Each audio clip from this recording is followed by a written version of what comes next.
നടക്കുന്നത് ഭാവിയിലെ ആധുനികമായ ലോകത്താണ്. അവിടെ ഇപ്പോൾ ഒരു റോബോട്ട് ഫൈറ്റ് നടക്കുന്നുണ്ട്.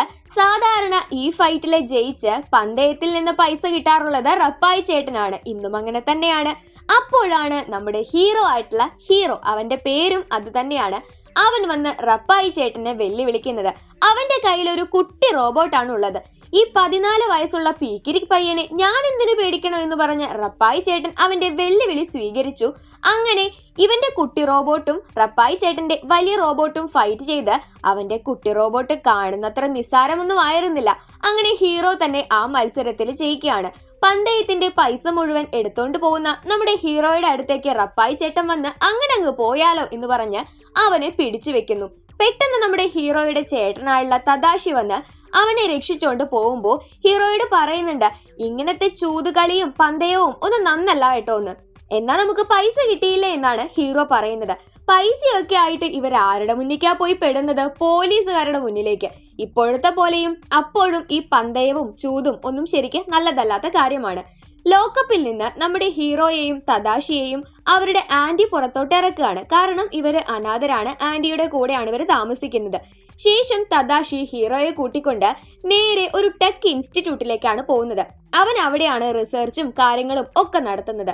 നമ്മുടെ തദാഷിയുടെ സുഹൃത്തുക്കളൊക്കെ ഉണ്ട്. ഗോഗോ, വസാബി, ഹണി, ലെമൺ, ഫ്രെഡ്, അങ്ങനെ ഒരുപാട് പേരുണ്ട്. അവരൊക്കെ തന്നെ അവിടെ ഓരോരോ കണ്ടുപിടുത്തങ്ങൾ നടത്തുകയാണ്. തദാഷി എന്ത് കണ്ടുപിടുത്തം നടത്തിയതെന്ന് ഹീറോ ചോദിക്കുമ്പോൾ ബലൂണ് വീർപ്പിച്ച പോലുള്ള ഒരു റോബോട്ട് അങ്ങ് പൊന്തി വന്നു. അതിന്റെ പേര് ബേമാക്സ് എന്നായിരുന്നു. അത് ശരിക്കൊരു ഹെൽത്ത് കെയർ റോബോട്ടാണ്. നമ്മുടെ തദാഷി റോബോട്ടിനെ വിളിക്കുന്നതിന് മുൻപ് ഹീറോയുടെ കയ്യിൽ ഒരു സ്ക്രാച്ച് ഉണ്ടാക്കിയിട്ടുണ്ടായിരുന്നു. അപ്പൊ നമ്മുടെ ബേമാക്സ് വന്ന് ഹീറോയുടെ ഈ സ്ക്രാച്ച് പരിശോധിച്ച് അവൻ അതിലുള്ള മരുന്നൊക്കെ വെച്ചു കൊടുക്കുകയാണ്. ശേഷം എന്റെ സർവീസ് നിങ്ങൾക്ക് ഇഷ്ടപ്പെട്ടു എന്നൊക്കെ ചോദിച്ച് തിരിച്ചു പോവാണ്. സർവീസ് ഇഷ്ടപ്പെട്ടു എന്ന് പറഞ്ഞാൽ മാത്രമാണ് ആ റോബോട്ട് അങ്ങനെ പോകുമെന്നും തദാഷി പറയുന്നു. അപ്പോഴാണ് ഇവരുടെ ഒരു ഇൻസ്റ്റിറ്റ്യൂട്ടിന്റെ ഫൗണ്ടർ ആയിട്ടുള്ള നമ്മുടെ പ്രൊഫസർ അവിടേക്ക് വരുന്നത്. ഈ പ്രൊഫസറിന് ഹീറോയ്ക്ക് ഭയങ്കര കാര്യമാണ് കേട്ടോ. പക്ഷേ അവന് ഈ ഒരു ഇൻസ്റ്റിറ്റ്യൂട്ടിൽ ജോയിൻ ചെയ്യാൻ താല്പര്യമുണ്ടോ എന്ന് ചോദിച്ചാൽ അവന് പക്ഷേ ഈ ചൂതാട്ടത്തിലൊക്കെയാണ് താല്പര്യം. പക്ഷെ പ്രൊഫസർ അവനോട് ഇങ്ങോട്ട് ചോദിച്ചതാണ്, നിനക്കിതിൽ ജോയിൻ ചെയ്തൂടെ എന്ന്. അതുകൊണ്ട് അതിൽ ജോയിൻ ചെയ്യാൻ നമ്മുടെ ഹീറോ തീരുമാനിക്കുകയാണ്. അപ്പൊ ജോയിൻ ചെയ്യണമെങ്കിൽ ഷോക്കേസ് എന്ന് പറയുന്ന ഒരു പ്രോഗ്രാം ഉണ്ട്. ആ പ്രോഗ്രാമിന് പ്രൊഫസറെയും മറ്റും ഇംപ്രസ് ചെയ്യിപ്പിക്കുന്ന രീതിയിലുള്ള ഒരു കണ്ടുപിടുത്തം നടത്തണം. ഹീറോ പിന്നെ അങ്ങനെ സ്വന്തമായിട്ടൊരു കണ്ടുപിടുത്തം നടത്താനായിട്ട് ശ്രമം നടത്തിയെങ്കിലും പക്ഷെ അവന്റെ തലയിൽ ഒന്നും വരുന്നില്ല. തദാഷി അങ്ങനെ നമ്മുടെ ഹീറോയോട് പറയുന്നുണ്ട്, നമ്മൾ എന്ത് കാര്യവും നോക്കുന്ന രീതിയിൽ നോക്കിക്കഴിഞ്ഞാൽ ഒരു കാര്യം മാത്രമേ കാണൂ. മറ്റൊരു ആംഗിളിൽ ചിന്തിച്ചാലാണ് നമുക്ക് നമ്മുടെ ക്രിയേറ്റിവിറ്റി ഉണരുമെന്ന്. തദാഷിയും ഹീറോയും കൂടി അങ്ങനെ കിണഞ്ഞു പരിശ്രമിച്ച് ഒരു അടിപൊളി സംഭവം കണ്ടുപിടിച്ചിരിക്കുകയാണ്. അതെന്താണെന്ന് വെച്ചാൽ അവന്റെ കയ്യിൽ ഒരു ന്യൂറൽ ട്രാൻസ്മിറ്റർ ഉണ്ട്. അത് വളരെ കുഞ്ഞാണ്. ഈ ഒരു കുട്ടി ട്രാൻസ്മിറ്റർ വെച്ച് ഒരുപാട് മൈക്രോബോട്ട്സിനെ കൺട്രോൾ ചെയ്യാനായിട്ട് സാധിക്കും. അങ്ങനെ നമ്മുടെ ഹീറോ മൈക്രോബോട്ട്സിനെ കൺട്രോൾ ചെയ്യുന്ന വിധമൊക്കെ സ്റ്റേജിൽ അവതരിപ്പിച്ചപ്പോൾ അത് എല്ലാവർക്കും ഇഷ്ടപ്പെടുന്നുണ്ട്. ഈ ഒരു പ്രോഗ്രാം കഴിഞ്ഞപ്പോഴേക്ക് ഈ ഒരു സാധനം അല്ലെങ്കിൽ ഈ ഒരു ന്യൂറൽ ട്രാൻസ്മിറ്റർ വാങ്ങാനായിട്ട് അവിടെയുള്ള റോബോട്ടിക് കമ്പനിയിലെ മെയിൻ ആളായിട്ടുള്ള ക്രേ വരികയാണ്. എന്നിട്ട് ഇതെനിക്ക് വിൽക്കുന്നുണ്ടോ, ഞാൻ നിങ്ങൾക്ക് ഒരുപാട് പൈസ തരാം എന്ന് പറയുന്നു.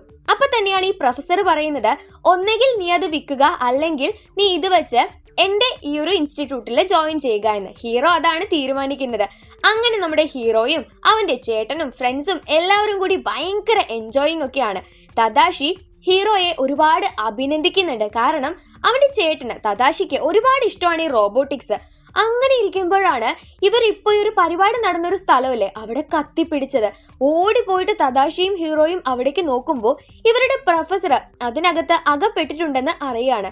തദാഷി പിന്നെ മുൻപും പിൻപും ഒന്നും ആലോചിക്കാതെ നേരെ പ്രൊഫസറെ രക്ഷിക്കാനായിട്ട് അതിനകത്തേക്ക് ഓടിക്കയറുന്നുണ്ട്.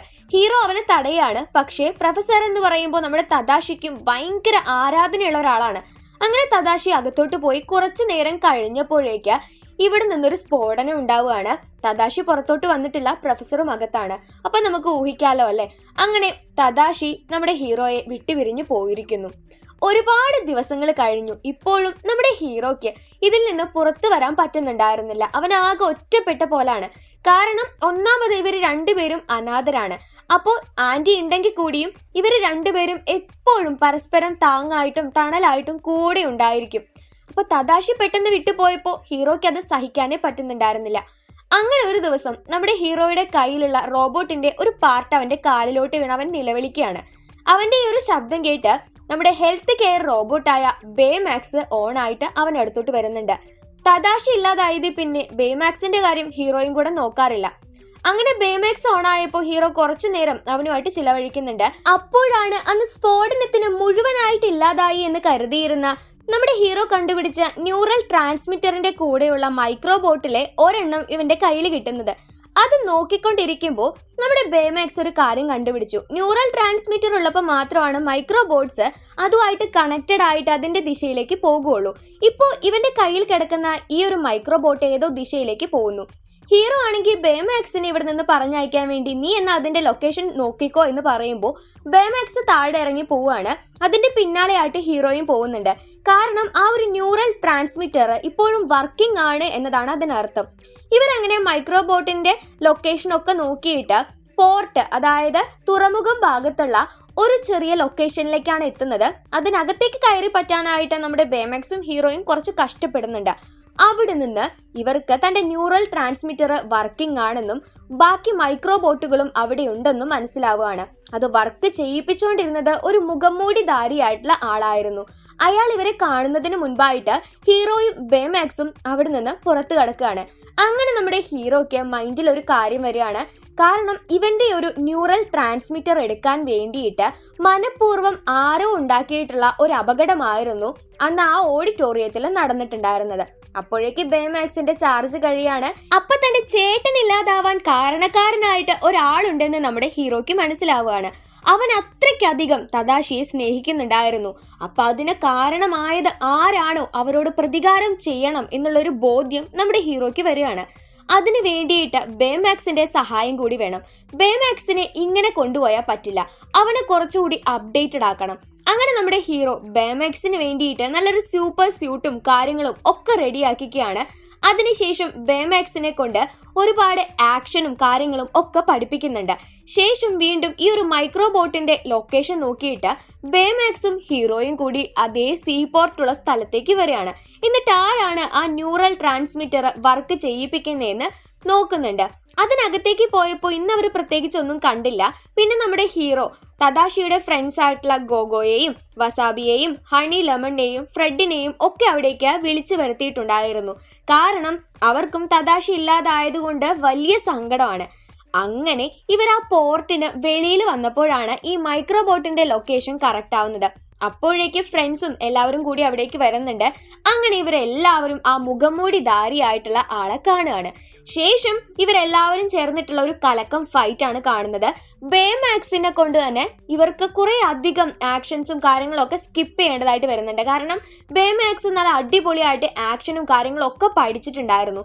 അപ്പോൾ ആ ഒരു മുഖംമൂടിധാരിയെ നേരിടാൻ വേണ്ടിയിട്ട് ബേമാക്സ് ഒറ്റയ്ക്ക് ശ്രമിച്ചാലും പറ്റുന്നുണ്ടായിരുന്നു. പക്ഷേ അയാൾ നിയന്ത്രിച്ചുകൊണ്ടിരിക്കുന്ന ആ ഒരു മൈക്രോബോട്ട്സ് ഉണ്ടല്ലോ, മൈക്രോബോട്ട്സിനെ കൊണ്ട് ഇവരുടെ ഈ ഒരു വണ്ടി തന്നെ വെള്ളത്തിലേക്ക് തട്ടിയിടിപ്പിക്കുകയാണ് ആ മുഖംമൂടിധാരി ചെയ്യുന്നത്. പിന്നെ നമ്മുടെ ബേമാക്സ് ആണ് ഇവരെ എല്ലാവരെയും രക്ഷിച്ച് വെള്ളത്തിനടിയിൽ നിന്ന് പൊക്കിയെടുത്തോണ്ട് വരുന്നത്. അപ്പൊ ഇവരുടെ തലയ്ക്കകത്ത് ഒരു ചെറിയ ബുദ്ധി വരികയാണ്.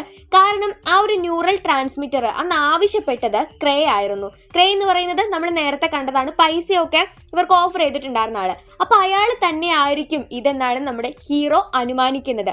ശേഷം ഫ്രെഡിന്റെ വീട്ടിലോട്ട് പോയിട്ട് അയാളെ നേരിടാൻ വേണ്ടി നമുക്ക് കുറച്ചുകൂടി അഡ്വാൻസ്ഡ് ആയിട്ടുള്ള കാര്യങ്ങൾ വേണമെന്നും പറഞ്ഞിട്ട് ഇവരെങ്ങനെയാണോ ഇരിക്കേണ്ടത് അതിന് വേണ്ടിയിട്ട് സൂപ്പർ സ്യൂട്ടും കാര്യങ്ങളും അതുപോലെ ബേമാക്സിനെ കുറച്ചുകൂടി ഒന്ന് അപ്ഡേറ്റഡ് ആക്കുന്നുണ്ട്. അവന് പറക്കാനായിട്ട് ചിറകും വെക്കുന്നുണ്ട്. അതുപോലെ അവന്റെ കയ്യിൽ നിന്ന് തോക്ക് പോലുള്ള ഒരു സംഭവമൊക്കെ വെക്കുന്നുണ്ട്. നമ്മുടെ ബേമാക്സ് ഇതിനോടകം തന്നെ അയാളുടെ ശരീരം സ്കാൻ ചെയ്ത് വെച്ചിട്ടുണ്ടായിരുന്നു. അപ്പൊ അയാൾ ഇനി എവിടെയുണ്ടെങ്കിലും നമ്മുടെ ബേമാക്സിനെ ലൊക്കേറ്റ് ചെയ്യാനും സാധിക്കും. അങ്ങനെ ഇവര് 6 പേരും ചേർന്ന് ബിഗ് ഹീറോ 6 എന്ന് പറയുന്ന ഒരു ഗ്രൂപ്പ് തന്നെ ക്രിയേറ്റ് ചെയ്തിരിക്കുകയാണ്. ശേഷം ഇവർ ക്രേ ആണെന്നാണല്ലോ വിചാരിച്ചു വെച്ചിരിക്കുന്നത്. അപ്പോൾ അയാൾ എവിടെയാണെന്ന് നമ്മുടെ ബേമാക്സിനെ കൊണ്ട് ലൊക്കേറ്റ് ചെയ്യിപ്പിച്ച് നോക്കുകയാണ് ഹീറോ ചെയ്യുന്നത്. ഈ ഒരു പട്ടണം മുഴുവനായിട്ട് നമ്മുടെ ബേമാക്സ് സ്കാൻ ചെയ്യുന്നുണ്ട്. അപ്പോഴാണ് നദിയിലായിട്ടുള്ള ഒരു കുട്ടി ദ്വീപ്, അവിടെ ക്രേയുടെ പണ്ടത്തെ ഒരു ലാബ് പ്രവർത്തിക്കുന്നുണ്ടായിരുന്നു. സോ അത് അടച്ചുപൂട്ടിയതാണ്. അവിടെ ലൊക്കേഷൻ കാണിക്കുകയാണ്. ബേമാക്സ് അല്ലെങ്കിൽ നമ്മുടെ ബിഗ് ഹീറോ 6 അവിടേക്ക് പോയപ്പോൾ അവിടെ പ്രത്യേകിച്ച് ആരെയും കാണുന്നില്ല. പക്ഷെ അവിടെ നിന്നുള്ള വീഡിയോ ക്ലിപ്പുകൾ കണ്ട് ഈ അടുത്ത് ക്രേ ഒരു ടെലിപ്പോർട്ടേഷൻ മെഷീൻ കണ്ടുപിടിച്ചിരുന്നു. അതിനകത്തേക്ക് ഒരു പൈലറ്റിനെ വിട്ടിട്ടുണ്ടായിരുന്നു ചെക്ക് ചെയ്യാൻ വേണ്ടിയിട്ട്. പക്ഷെ ആ പൈലറ്റ് തിരിച്ചും വന്നില്ല, ആ മെഷീൻ പൊട്ടിപ്പോവുകയും ചെയ്യാണ്. അപ്പൊ ഇങ്ങനത്തെ ഒരു പരീക്ഷണം അവിടെ നടന്നിട്ടുണ്ടെന്ന് ഇവർക്ക് മനസ്സിലാവുകയാണ്. പെട്ടെന്നായിരുന്നു ഇവിടുന്ന്, അതായത് ഇപ്പൊ പ്രസന്റിൽ ഇപ്പൊ ഇവര് വീഡിയോ കണ്ടുകൊണ്ടിരിക്കുകയാണല്ലോ, ആ മുഖമൂടിധാരി ഇവരുടെ അടുത്തേക്ക് വരികയാണ്. അയാളല്ല, അയാൾ നിയന്ത്രിച്ചുകൊണ്ടിരിക്കുന്ന മൈക്രോബോട്ട്സ് ആണ് ഇങ്ങോട്ട് വന്നുകൊണ്ടിരിക്കുന്നത്. അങ്ങനെ ഇവർ തമ്മിൽ പിന്നെയും ഫൈറ്റായി. ഇവര് പിന്നെ ഇപ്പോൾ അഡ്വാൻസ്ഡ് ആണല്ലോ, അതായത് സൂപ്പർ സ്യൂട്ടും കാര്യങ്ങളും ഒക്കെ ഉണ്ടല്ലോ. അതുകൊണ്ട് തന്നെ ഈ മൈക്രോബോട്ട്സിനെയും അയാളെയും ഒക്കെ തടഞ്ഞു നിർത്താനൊക്കെ ആയിട്ട് ഇവർക്ക് സാധിക്കുന്നുണ്ടായിരുന്നു. ന്യൂറൽ ട്രാൻസ്മിറ്റർ ഉപയോഗിച്ച് അയാളുടെ ദേഹം മുഴുവനായിട്ട് മൈക്രോബോട്ടിനെ കൊണ്ട് അയാൾ പൊതിഞ്ഞിരിക്കുകയാണ്. അങ്ങനെയാണ് അയാൾ ഇത്ര പവർഫുൾ ആയിട്ടൊക്കെ മാറുന്നത്. അങ്ങനെ അടിക്കിടയിൽ നമ്മുടെ ഹീറോ ഈ ഒരു മുഖംമൂടിധാരിയുടെ മുഖംമൂടി വലിച്ചൂരിയപ്പോഴാണ് അയാൾ ആകെ ഞെട്ടുന്നത്. അത് ആ പ്രൊഫസർ ആയിരുന്നു. അപ്പൊ പ്രൊഫസർ അന്ന് ആ സ്ഫോടനത്തിൽ പെട്ടിട്ടില്ല. ന്യൂറൽ ട്രാൻസ്മിറ്റർ കൈക്കലാക്കി മൈക്രോബോട്ടുകളെ കൊണ്ട് ഇയാൾ രക്ഷപ്പെട്ടിരിക്കുന്നു. ഇയാളെ രക്ഷിക്കാനാണെന്ന് പറഞ്ഞു പോയ നമ്മുടെ തദാഷി മാത്രമാണ് ആ അപകടത്തിൽ ഇല്ലാതായത്. വീണ്ടും നമ്മുടെ ഹീറോയ്ക്ക് നല്ല രീതിയിൽ ദേഷ്യം വരികയാണ്. കാരണം തന്റെ ചേട്ടന്റെ മരണത്തിന് യാതൊരുവിധ അർത്ഥവും ഉണ്ടാവുന്നില്ല. ഹീറോ അന്നേരം നമ്മുടെ ബേമാക്സിൽ ഘടിപ്പിച്ചിരുന്ന ആ ഒരു ഹെൽത്ത് കെയർ ഊരിയിട്ട് അതിലിപ്പോ കരാട്ടെ ചിപ്പ് മാത്രം അവശേഷിപ്പിക്കുകയാണ്. ഉടനെ എററായിട്ട് മാറിപ്പോയ നമ്മുടെ ബേമാക്സ് പ്രൊഫസറെ ഇല്ലാതാക്കാൻ വേണ്ടി ശ്രമിച്ചു. അപ്പോഴേക്ക് ഗോഗോ വന്ന് അവന്റെ ഉള്ളിലേക്ക് ഹെൽത്ത് കെയർ ചിപ്പ് കൂടി ഇടുകയാണ്. നീ ഒരിക്കലും അങ്ങനെ അവനെ ക്രൂവലാക്കി മാറ്റരുത്, കാരണം തദാഷി അങ്ങനെയൊന്നും വിചാരിക്കുന്നില്ല എന്ന് പറഞ്ഞപ്പോൾ ഹീറോ ബേമാക്സിനെ എടുത്തോണ്ട് നേരെ വീട്ടിലേക്ക് വരികയാണ്. അവൻ ഇപ്പോഴും നല്ല രീതിയിൽ പ്രാന്തെടുക്കുന്നുണ്ടായിരുന്നു. അവൻ വീണ്ടും ഈ ഒരു ഹെൽത്ത് കെയർ ചിപ്പ് പുറത്തേക്ക് ഊരാൻ നോക്കുമ്പോൾ ബേമാക്സ് പക്ഷെ അവനെ തടഞ്ഞു. എന്നിട്ട് തദാഷി എന്തിനു വേണ്ടിയിട്ടാണ് എന്നെ ഉണ്ടാക്കിയതെന്ന് നിനക്കറിയാമോ എന്ന് ചോദിക്കുകയാണ്. നമ്മുടെ ബേമാക്സിനെ ഉണ്ടാക്കിക്കൊണ്ടിരിക്കുമ്പോൾ തദാഷി ഒരുപാട് വീഡിയോസ് ഷൂട്ട് ചെയ്തു വെച്ചിട്ടുണ്ടായിരുന്നു. അതിൽ നിന്നൊക്കെ ഹീറോയ്ക്ക് മനസ്സിലായത് നല്ല കാര്യങ്ങൾക്ക് ഉപയോഗിക്കാൻ വേണ്ടിയിട്ടാണ് തദാഷി ബേമാക്സിനെ ഉണ്ടാക്കിയിരിക്കുന്നതെന്ന്. അങ്ങനെ സ്വയം ഒരു തിരിച്ചറിവ് വന്നപ്പോൾ ഹീറോ ഫ്രണ്ട്സിനോട് പോയിട്ട് സോറി, ഞാൻ അങ്ങനെ ചെയ്യാൻ പാടില്ലായിരുന്നു എന്നൊക്കെ പറയാണ്. ശേഷം ആ ഒരു ലാബിൽ നിന്ന് കിട്ടിയ ക്ലിപ്പിൽ നിന്ന് ഇവർക്ക് ഒരു കാര്യം മനസ്സിലായി. ക്രേ അന്നൊരു പരീക്ഷണം നടത്തിയിരുന്നല്ലോ ടെലിപ്പോർട്ടേഷൻ മെഷീന്റെ. ആ മെഷീനില് അകത്തേക്ക് കടത്തിവിട്ട ആ പൈലറ്റ് പ്രൊഫസറിന്റെ മകളായിട്ടുള്ള അബീഗയിലാണ്. അപ്പോൾ ആ കുട്ടിയെ കണ്ടുപിടിക്കാനും ക്രേയോട് പ്രതികാരം ചെയ്യാനും വേണ്ടിയിട്ടാണ് പ്രൊഫസർ ഈ ലോഞ്ചിങ് ഫംഗ്ഷൻ നടക്കുന്ന സ്ഥലത്തേക്ക് എത്തുന്നത്. അപ്പോഴേക്ക് നമ്മുടെ ബിഗ് ഹീറോ 6ഉം അവിടേക്ക് എത്തുന്നുണ്ട്. എന്നിട്ട് പ്രൊഫസറിനെ തടയുകയാണ്. പക്ഷെ പുള്ളിക്കാരൻ അവിടേക്ക് കൊണ്ടുവന്നിട്ട് ആ ടെലിപ്പോർട്ടേഷൻ മെഷീൻ ഓൺ ആക്കുകയാണ്. ഈ ഒരു മെഷീൻ ഓൺ ആയി കഴിഞ്ഞാൽ അത് ഓഫ് ആക്കാനായിട്ട് യാതൊരു നിർവാഹവും ഇല്ല എന്ന് ക്രേ വിളിച്ചു പറയുന്നുണ്ടായിരുന്നു. ഇവരെല്ലാവരും അവിടെ ലോക്കായി പോകുന്നുണ്ട്. കാരണം അയാളുടെ ഒരു മൈക്രോബോട്ടിനെ കൊണ്ട് ഇയാൾ എല്ലാവരെയും ലോക്കാക്കി വെച്ചിരിക്കുകയാണ്. അന്നേരം ഹീറോ എല്ലാവരും വീണ്ടും ഉയർന്നെഴുന്നേക്കാൻ വേണ്ടിയിട്ട് പറഞ്ഞുകൊണ്ടിരിക്കുന്നുണ്ട്. നമ്മൾ എല്ലാവരും ഒരു ദിശയിൽ കാര്യങ്ങൾ കാണുമ്പോഴാണ് പ്രശ്നം. എല്ലാ പ്രശ്നങ്ങൾക്കുള്ള സൊല്യൂഷൻ നമ്മൾ വേറൊരു ആംഗിളിലൂടെ നമ്മൾ കാര്യങ്ങളെ കാണാൻ വേണ്ടി പഠിക്കണമെന്ന് പറയാണ്. ഇത് കേട്ടതോട് കൂടിയിട്ട് അവിടെ ലോക്കായിരിക്കുന്ന എല്ലാവരും തന്നെ പുറത്തേക്ക് ഇറങ്ങി വരികയാണ്. ശേഷം നമ്മുടെ ഹീറോയും ബേമാക്സും അതിനിടയ്ക്ക് ഈ ഒരു ലോഞ്ച് ചെയ്യുന്ന സംഭവം ഉണ്ടല്ലോ ടെലിപ്പോർട്ടേഷൻ മെഷീൻ, അതിനകത്തേക്ക് കയറി പോകാനായിട്ട് തുടങ്ങിയിരുന്നു. പെട്ടെന്ന് അത് പൊട്ടിത്തെറിക്കാൻ പോവാന്ന് പറഞ്ഞപ്പോഴാണ് നമ്മുടെ ബേമാക്സ് ഇതിനകത്ത് ഒരു മനുഷ്യനുണ്ട്, എനിക്ക് അത് പുറത്തുനിന്ന് അറിയാൻ പറ്റുന്നുണ്ടെന്ന് പറഞ്ഞത്. മിക്കവാറും പ്രൊഫസറുടെ മകളായിട്ടുള്ള അബിഗെയിൽ അതിനകത്ത് ഉണ്ടാവും എന്നും പറഞ്ഞ് നമ്മുടെ ഹീറോ ബേമാക്സിനെയും കൊണ്ട് ഇതിനകത്തേക്ക് കടന്നു പോവാണ്. അവൾ അതിനകത്തായിട്ട് അവളുടെ സ്പേസ് ക്രാഫ്റ്റിനിടയിൽ കുടുങ്ങിയിരിക്കുന്നുണ്ട്. അങ്ങനെ ഇവർ രണ്ടുപേരും ചേർന്ന് അവളെ രക്ഷിക്കുകയാണ്. പക്ഷേ അതിനകത്ത് ഇതിനോടകം അകപ്പെട്ട ഒരുപാട് വസ്തുക്കളുടെ ഇടയിൽ പെട്ട് നമ്മുടെ ബേമാക്സിന് തിരിച്ചു വരാൻ പറ്റുന്നില്ല. അവന്റെ കയ്യിലെ ആ ഒരു റോക്കറ്റ് പവർ ഉണ്ടല്ലോ, അത് വെച്ച് നമ്മുടെ ഹീറോയെയും അബിഗെയിലിനെയും നമ്മുടെ ബേമാക്സ് പുറത്തേക്ക് തള്ളിവിട്ടു. പക്ഷെ നമ്മുടെ ബേമാക്സ് അതിനകത്ത് അകപ്പെട്ടു പോവാണ്. പുറത്തെത്തിയപ്പോഴേക്ക് ഈ ടെലിപ്പോർട്ടേഷൻ മെഷീൻ ആണെങ്കിൽ പൊട്ടിത്തെറിച്ചു. അബിഗെയിലിനെ ഹോസ്പിറ്റലിലോട്ടും കൊണ്ടുപോയി. പ്രൊഫസറെ ആണെങ്കിൽ പോലീസ് അറസ്റ്റ് ചെയ്യുകയും ചെയ്തു. പക്ഷെ നമ്മുടെ ഹീറോയ്ക്ക് ഭയങ്കര വിഷമാണ്. കാരണം ബേമാക്സും തന്നെ വിട്ടു പോയിരിക്കുന്നു. അവന്റെ കൈ മാത്രം ഇവരുടെ കൂടെ ഉണ്ടായിരുന്നു. അതിൽ നിന്ന് ആ ഹെൽത്ത് കെയർ ചിപ്പ് വീണ്ടെടുത്ത നമ്മുടെ ഹീറോ വീണ്ടും നമ്മുടെ ബേമാക്സിനെ ഉണ്ടാക്കിയിട്ട് അവനുമായിട്ട് സന്തോഷമായിട്ട് ഇരിക്കുകയാണ്. ഇപ്പൊ ന്യൂസ് ഒക്കെ കാണുന്നുണ്ട്, ബിഗ് ഹീറോ 6 ഇപ്പോൾ ലോകം മുഴുവൻ രക്ഷിക്കാനായിട്ട്, എല്ലാവർക്കും വേണ്ടി പ്രവർത്തിക്കാനായിട്ട് ഇപ്പൊ എല്ലാവരുടെയും കൂടെ ഉണ്ട്. അങ്ങനെയൊക്കെ ന്യൂസിലും ഇവർ വളരെ പോപ്പുലർ ആയിട്ടിരിക്കുന്ന ഒരു സീൻ കാണിച്ചുകൊണ്ടാണ് 2014 റിലീസായ ബിഗ് ഹീറോ 6 എന്ന ഈ ഒരു അടിപൊളി മൂവി അവസാനിക്കുന്നത്. നമുക്ക് ഈ ഒരു മൂവിയിൽ നിന്ന് മനസ്സിലാവുന്നത് ഇത് കുറെ ഇമോഷണൽ ആയിട്ടുള്ള കണ്ടന്റ്സ് ഉണ്ട് കേട്ടോ. അതായത് ഹീറോയും തദാഷിയും കൂടിയിട്ടുള്ള ആ ഒരു സ്നേഹം, അതാണ് ഇതിന്റെ അടിത്തറ എന്ന് പറയുന്നത്. ആ ഒരു കൊച്ചു പയ്യനെ കൊണ്ട് ഇത്രയേറെ കാര്യങ്ങൾ ചെയ്യിപ്പിച്ചിട്ടുള്ളത് ആ ഒരു സഹോദര സ്നേഹമാണ്. തദാഷി എന്ന് പറയുമ്പോൾ ഇപ്പോൾ അനാഥരായിട്ടാണെങ്കിൽ കൂടി ചേട്ടനും അനിയനും എന്ന് പറയുമ്പോൾ, അല്ലെങ്കിൽ സഹോദരങ്ങൾ തമ്മിലുള്ള ആത്മബന്ധം അത് അത്രയ്ക്ക് തീവ്രമായിട്ടുള്ളതാണ്.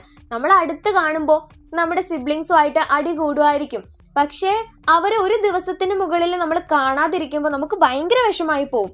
അപ്പോൾ അത് തന്നെയാണ് ഈ ഒരു സിനിമയിൽ, അല്ലെങ്കിൽ ആ ഒരു കൊച്ചു പയ്യനെ കൊണ്ട് ഇത്രയും വലിയ കാര്യങ്ങൾ ചെയ്യിപ്പിക്കുന്നത്, അല്ലെങ്കിൽ അവന് കിട്ടിയിട്ടുള്ള ആ ഒരു മോട്ടിവേഷൻ ഇവർ തമ്മിലുള്ള ആ ഒരു സ്നേഹത്തിന്റെ തീവ്രതയാണ്. അതിലൂടെയാണ് ഈ കഥ മുന്നോട്ട് പോയിക്കൊണ്ടിരിക്കുന്നത്. പിന്നെ നമ്മുടെ ബേമാക്സ് പറയുന്ന കാര്യങ്ങൾ നമ്മൾ എത്ര തന്നെ ഡൗൺ ആയിട്ട് ഇരുന്നാലും നമ്മുടെ മൈൻഡിനെ കൺട്രോൾ ചെയ്യേണ്ടത് അത് നമ്മൾ തന്നെയായിരിക്കണം. ഒരിക്കലും നമ്മൾ ദേഷ്യത്തിന്റെ പുറത്ത് ഒരു തീരുമാനവും എടുക്കാൻ പാടില്ല. അത് ശരിക്കും നമ്മൾ സൈക്കോളജിക്കലായിട്ട് പറയുന്ന ഒരു കാര്യമല്ലേ. നമ്മൾ ദേഷ്യപ്പെട്ടിരിക്കുമ്പോൾ, ഭയങ്കരമായിട്ട് നമ്മൾ സ്ട്രെസ് ആയിട്ടിരിക്കുമ്പോൾ, നമ്മുടെ മനസ്സിനൊരു സുഖമില്ലാത്ത സമയത്ത് നമ്മൾ ഒരിക്കലും ഒരു ഡിസിഷനും എടുക്കാൻ പാടില്ല. ഓവറായിട്ട് സന്തോഷമായിക്കോട്ടെ, സങ്കടമായിക്കോട്ടെ, അങ്ങനെയൊക്കെ ഇരിക്കുമ്പോൾ നമ്മൾ എന്ത് തരം തീരുമാനങ്ങൾ എടുത്താലും ആ ഒരു ഇമോഷനിന് അതിൽ ഭയങ്കര പങ്കുണ്ടായിരിക്കും. നമ്മൾ ദേഷ്യപ്പെട്ടിരിക്കുന്ന സമയത്ത് ഒരു തീരുമാനം എടുത്തു കഴിഞ്ഞാൽ അത് ഭയങ്കര മോശം തീരുമാനമായിട്ട് പോകും. നമ്മളെപ്പോഴും ശാന്തമായിട്ടിരിക്കുമ്പോഴാണ് എല്ലാ കാര്യങ്ങളും തീരുമാനിക്കേണ്ടത്. അതായത് ബേമാക്സ് നമ്മുടെ ഹീറോ അത്രയധികം സ്ട്രെസ്ഡ് ആയിട്ട് ഇരിക്കുമ്പോഴാണ് അവന്റെ ഉള്ളിൽ നിന്ന് ആ ഒരു ഹെൽത്ത് കെയർ ചിപ്പ് പുറത്തോട്ടെടുത്ത് വെറും കരാട്ടെ ചിപ്പ് മാത്രമാക്കി മാറ്റുന്നത്. തദാഷിയെ ഇങ്ങനെ ചെയ്തവനോട് എങ്ങനെയെങ്കിലും പ്രതികാരം ചെയ്യണം എന്നുള്ളൊരു കാര്യം മാത്രമാണ് ഹീറോയുടെ മനസ്സിലുണ്ടായിരുന്നത്. അതുകൊണ്ട് അവൻ അത് ചെയ്തു. എന്നാൽ ഈ ഒരു കാര്യം ബേമാക്സിന് മനസ്സിലായപ്പോഴാണ് തദാഷി എന്തിനു വേണ്ടിയിട്ടാണ് തന്നെ ഉണ്ടാക്കിയത് എന്നുള്ളൊരു കാര്യം അവൻ ഹീറോയ്ക്ക് ബോധ്യപ്പെടുത്തി കൊടുക്കുന്നത്. അതോടെ അവന്റെ മനസ്സ് ശാന്താവുകയാണ്.